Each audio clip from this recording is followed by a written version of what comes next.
Is there such a thing as ultimate phone design? That was my first thought as I held the new Samsung Galaxy S25 Ultra and turned it over in my hand.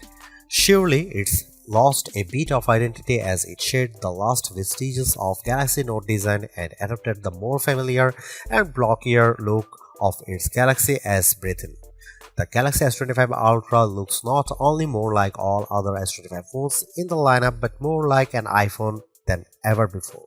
I don't consider this mimicry. Instead, as I noted above, there may in fact an ultimate smartphone design, and for the Ultra line this shift was inevitable. A moment of sadness, though, for the once iconic Galaxy Note that owned the flagship designation in both looks and functionality. It was the only smartphone virtually industry-wide that included an integrated stylus. Somehow, Samsung has managed this slimmer, lighter and squarer makeover without losing space for the S Pen, which alone is an achievement worth celebrating. However, people are done talking about the new design, including a slightly larger screen than the S24 Ultra. They will likely become obsessed with the deeply integrated AI experience. With the S25 line, Samsung has effectively blurred the lines between Galaxy AI Bixby's system-level AI actions and Google's Gemini's generative AI capabilities. And Samsung isn't shy about presenting its partners' capabilities. They are accessible through a long press of the power button, and while the connections between Gemini, Google's apps, and Samsung's apps isn't always seamless and automatic, when it works, it's smooth and quite useful. There are promises in here of a deeper understanding of you by watching not just what you do on the phone but how Samsung connected wearables like Galaxy Rings, Galaxy Watch and SmartThings accessories gather data and understanding of your physical and smart home-based activities.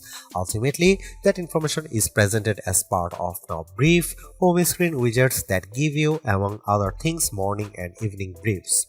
That tracking might sound scary if Samsung hadn't worked closely with silicon partner Qualcomm to ensure that the Snapdragon 8 Gen 8 Elite for Galaxy has a silicon core that's devoted to your personal data engine, and if it weren't for Samsung's liberal use of its Knox security both of the phone and across its ecosystem of devices. In my time reviewing the S25 Ultra, I saw some personal insights in my briefs but not enough for them to be meaningful. I think this is the kind of feature that will bear fruit after weeks of using the phone and essentially training the AI to understand you. AI can be found sprinkled throughout the system, including in photography, which is a good thing since Samsung has done little to upgrade the physical camera array. Of the 5 cameras, only one got an upgrade, the ultra-wide, which is now a 50-megapixel camera. On the other hand, Samsung has upgraded its Pro Visual engine, and as a result, photography is generally even better than on the Samsung Galaxy S24 Ultra. And if your photographic skills aren't up to snuff, you can now ask Gemini to suggest changes based on the quality of your own photos.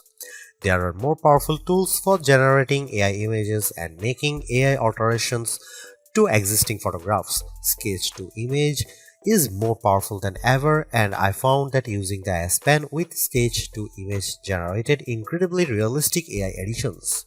Samsung's AI integration also extends to sound. It can recognize music playing in a video or hummed by you, and it's also adept at cleaning up messy audio in videos you shoot. This is a better looking, faster, smarter and longer lasting Ultra than any that's come before it, and it still costs the same $199. The Samsung Galaxy S25 Ultra was unveiled at Samsung's Galaxy Unpacked event on January 22. It's available to pre-order now in a choice of 4 colors wherever to buy: titanium silver blue, titanium white silver, titanium grey and titanium black, and 3 more that are exclusive to the Samsung store: titanium jet green, titanium pink gold and titanium jet black. The phone ships in either 256GB or 512GB or 1TB storage configurations, and every variant comes with 12GB of RAM. Samsung Galaxy S25 Ultra will begin shipping on February 7 for the following prices.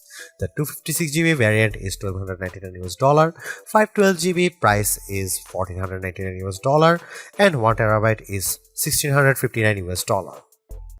At a glance, the Samsung Galaxy S25 Ultra camera array looks unchanged from the S24 Ultras, but Samsung has given the array a visual upgrade.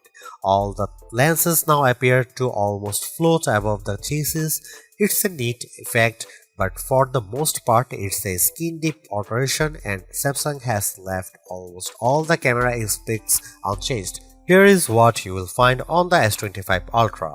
You get the same 200 megapixel main sensor, 50 megapixel 5x telephoto, 10 megapixel 3x telephoto and 12 megapixel front shooter found on Samsung's previous Ultra model. The only new camera of the bunch is the 50 megapixel ultra wide. More pixels here mean better low light performance for ultra wide shots and more detailed macro shots. As evidenced in my test, this is mostly because the camera defaults to bind shooting, which means it's combining roughly 4 pixels for each one in the final image. Similarly, you will do most of your 200 megapixel main camera shooting in a pixel binned 12 megapixel mode. Here are some camera samples of Samsung Galaxy S25 Ultra.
The Samsung Galaxy S25 Ultra is the best Android phone you can buy right now.